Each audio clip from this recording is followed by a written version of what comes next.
Here's where we are. Phase one, seeing the system, letters 1 to 12, that is complete. Phase two, designing the system, letters 13 to 30, which has multiple stages. Stage one, entering design, letters 13A and 13B, that is complete.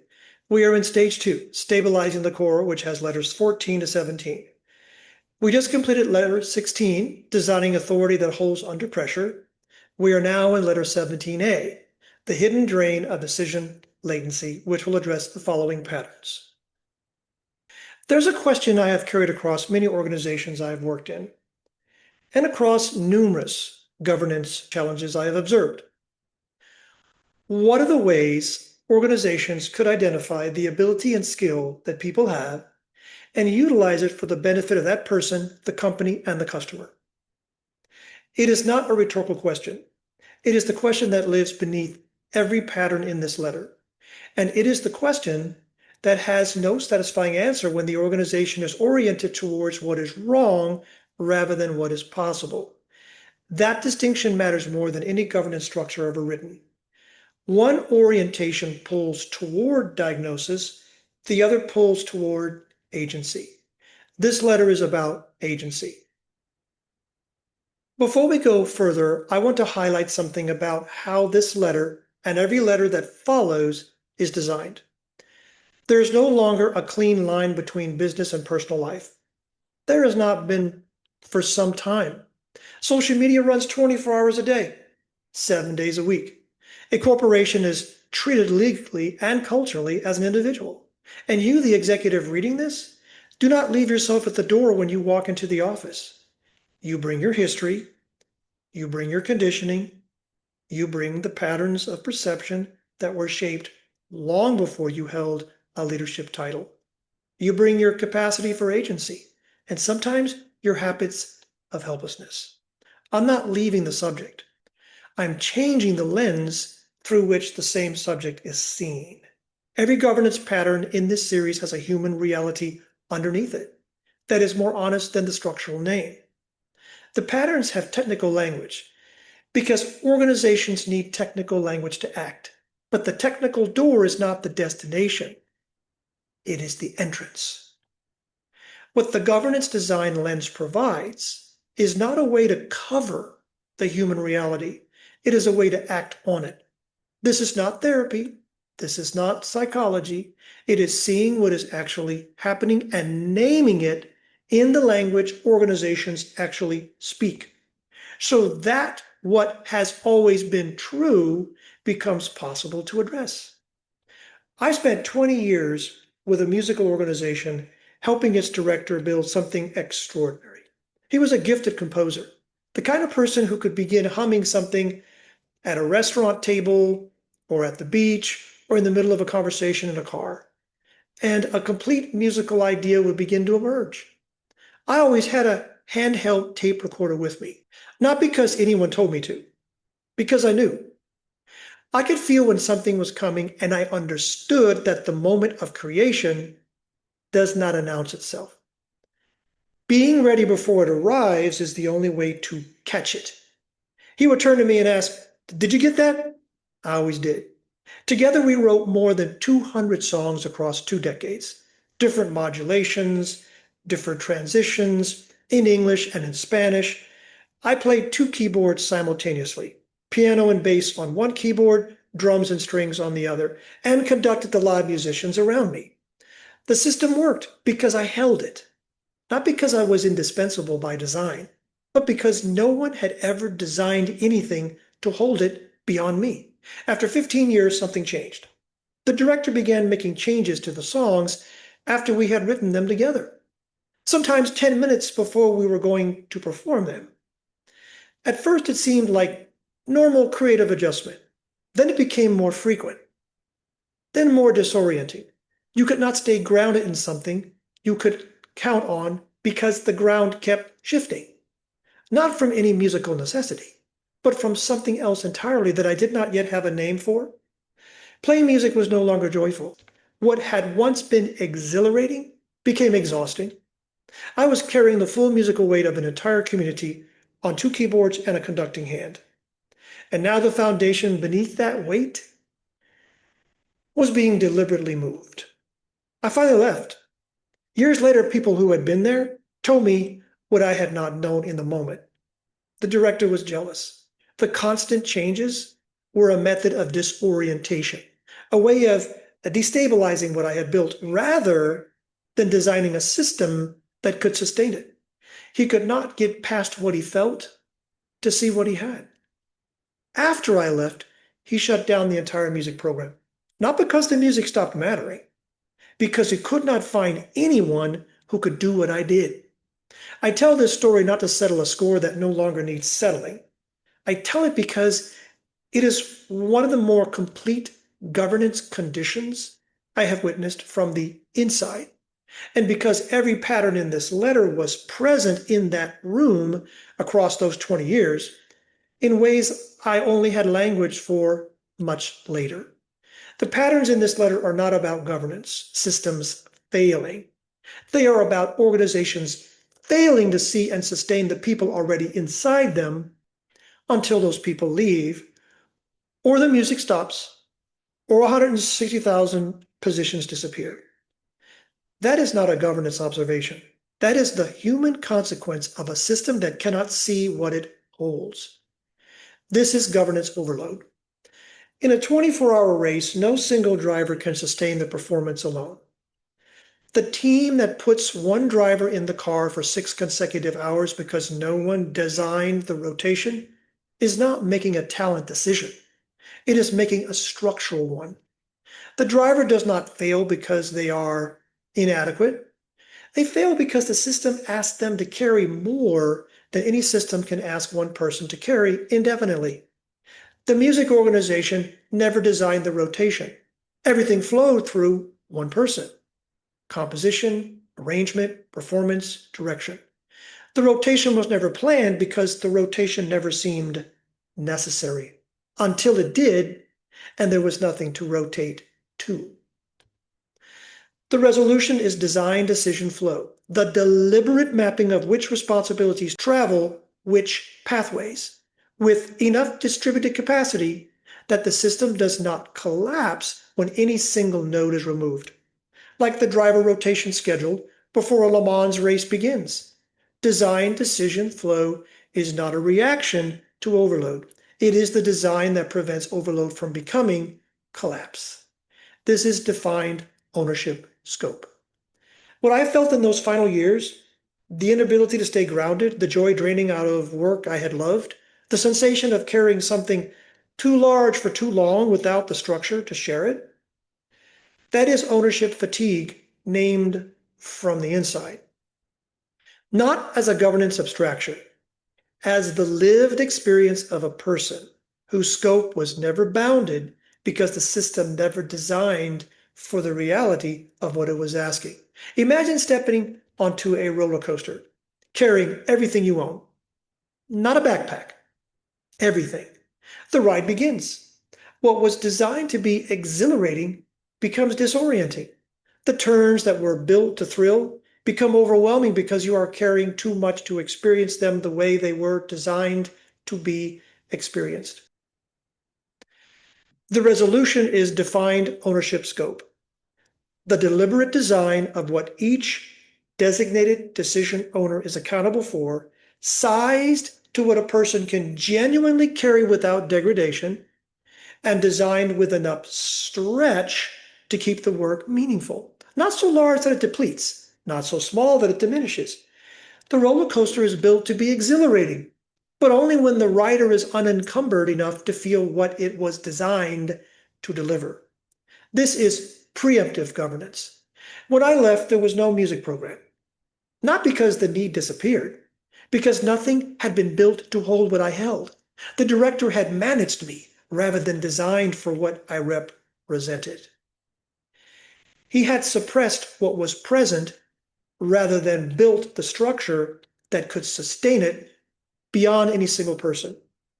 When the capability left, the system had no answer. And the organization discovered the consequence of not designing for what it held only after what it held was gone. The resolution is preemptive governance. Governance designed not to respond to what has already happened, but to position the organization for what is coming. It means recognizing what you hold while you hold it and designing the structure that allows it to continue even when the person who built it is no longer in the room. Now consider what happens when the same design gap operates at institutional scale. During a period of rapid product expansion, engineers were regularly assigned to customers without the skill, experience, or training those assignments demanded. New products were reaching clients faster than the organization could prepare the people responsible for implementing them. The gap between what the institution asked of its engineers and what it provided them was real and structural. Nobody named it. Nobody designed around it. That gap produced two very different responses, one from the institution, one from the inside. The first response came from the institution itself. I once asked a consulting engineer what TCP/IP was. This was the early days of personal computing, a moment when the entire structure of how the world would move information was being decided, though most people in the industry did not yet know it. He told me it was nothing but a fad. IBM had been around since 1914, he said. It was solid. Mainframes were the future, not this. I learned TCP/IP anyway. John Akers had taken over as CEO from John Opel, inheriting an organization that had built its identity around mainframe computing. The people around him largely confirmed what he already believed, rather than reading the signal already present in the market and speaking it clearly upward. IBM thought mainframes would be forever. In the early 1990s, IBM eliminated 160,000 positions. This is decision bottleneck. Not the conventional kind where a single executive approves every decision, but the deeper kind, where a culture filters what information is permitted to travel upward. I was a relatively junior engineer who could see what TCP/IP represented. The consulting engineer above me closed the pathway in one sentence, and the structure above him had no mechanism for the signal to reach the people who needed to hear it. This does not say the leaders were blind or incompetent. It says the system had no mechanism for truth to travel. The condition is structural, not personal. The reader can receive that without defending themselves. The resolution is distributed decision authority, genuine authority given to the people closest to the signal with the organizational design that allows perception to travel upward rather than being filtered at each level by the comfort of the person receiving it. The second response to that same structural gap was personal. Gaithersburg, Maryland, was where IBM conducted most of its product testing, where the real knowledge about new technology lived before it reached the field. I called the facility and offered to document their reports and help with their analytics at my own expense. They agreed. I told my manager there was free education available in Gaithersburg if I paid my way. He said, "Great." That is not creativity. That is governance design applied to a career, finding where the real work is being done and going there even when no official structure points the way. This is rehearsed escalation, or more precisely, its absence. The engineers and market observers who could see IBM's trajectory did not escalate, or if they did, the escalation went nowhere, whether from the culture or from the absence of a design pathway for truth to move against the current of institutional belief. The information that would have changed the outcome never reached the decision. Not because it did not exist, because the organization had no designed escalation pathway that could carry unwelcome signal to the level where it would matter. A driver enters a section of track where visibility has dropped to zero. Smoke covers the racing line. In their earpiece, the crew chief's voice, the track is clear, drive through. The driver has a fraction of a second. Their instinct says brake. The crew chief's data says go. Every scenario they rehearsed together was designed for exactly this, so that when visibility drops and the decision cannot wait, there's no question about whose voice governs this moment. The pathway was defined before the race began. The driver drives. Rehearsed escalation is that trust architecture built before the race begins. so that when the smoke arrives, the organization does not hesitate. The path is known, they drive. I want to tell you one more thing about IBM, not about the institutional condition, but about what I learned inside about my own worth. After 14 years, I was earning $35,000 a year. I was teaching customers. My feedback consistently ranked among the highest in the office. I had been the first person in all of IBM across 350,000 employees and 75 years of history to recommend that IBM charge for education. I received an award for it. One day, a colleague told me he was earning $80,000. He had never stayed at a company longer than 3 or 4 years. He was already negotiating a $10,000 raise before he had even left his current role. Something shifted in me that day. Not anger, clarity. 2 weeks later, someone asked if I knew a person who wanted to develop training programs and travel and teach. I said, me. I did not leave IBM. I pursued another opportunity.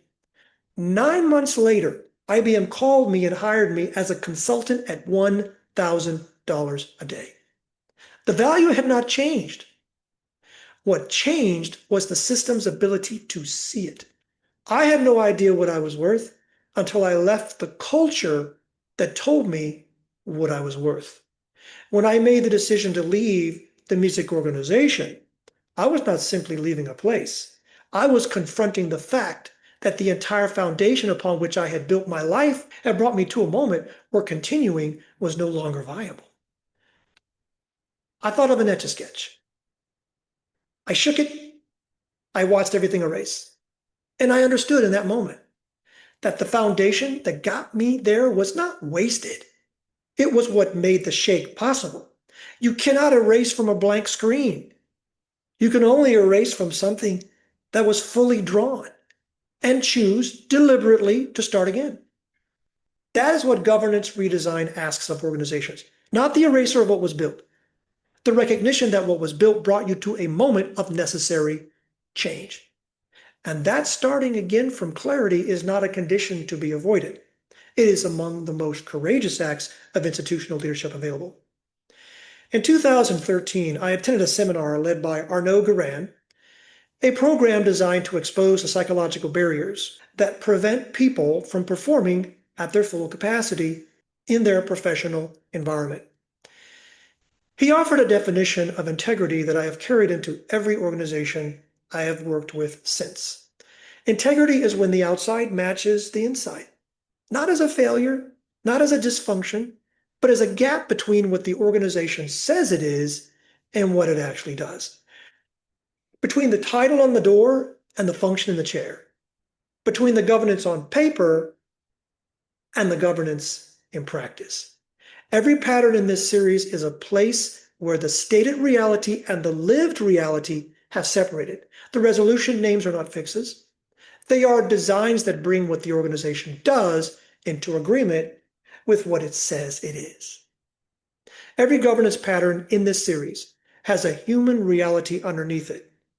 That is more honest than the structural name. The music organization story and the IBM story are not cautionary tales. They are maps drawn by someone who has walked the territory, showing where the real pathways are when the official ones close.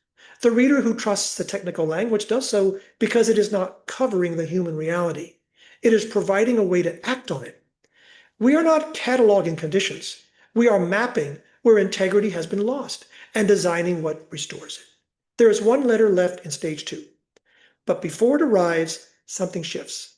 In the letter that follows, you will encounter the same patterns again, but you will encounter them differently. Not the content, the lens. Here are the patterns we addressed in this letter. Governance overload resolves to design decision flow. Decision bottleneck resolves to distributed decision authority. Ownership fatigue resolves to defined ownership scope. Escalation paralysis resolves to rehearsed escalation. And reactive governance resolves to preemptive governance. Letter 17B, seeing through a new lens, will address the same patterns but from a different lens. Thank you.